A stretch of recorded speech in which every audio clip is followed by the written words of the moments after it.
Dans la région de l'Est, l'association Tintois fait le bilan des réalisations et des projets et programmes courant 2024.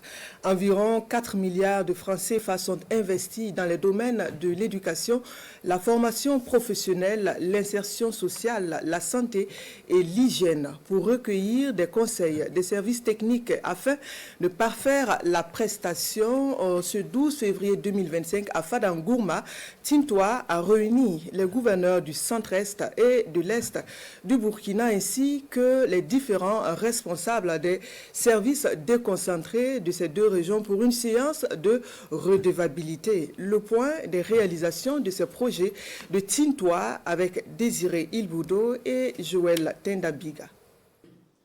L'association Tintois rend compte de l'exécution de ses projets et programmes pour l'exercice 2024 à Fadangourma. Les réalisations de ces projets couvrent plusieurs domaines dont l'éducation, la formation professionnelle et la santé.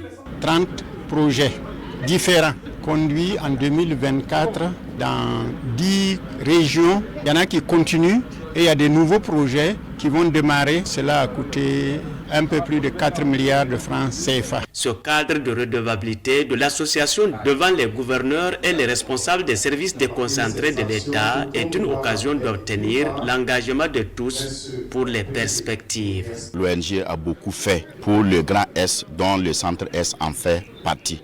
Nous ne ménagerons aucun effort pour véritablement accompagner davantage l'ONG dans la mise en œuvre de ses actions et de ses missions.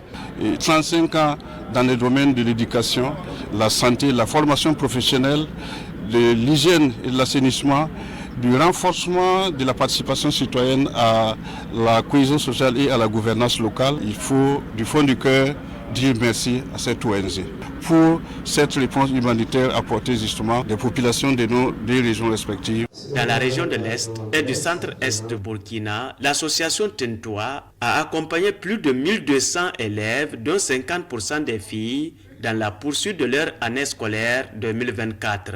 À cela s'ajoutent plus de 1200 personnes formées en élevage et 800 agro-entrepreneurs équipés.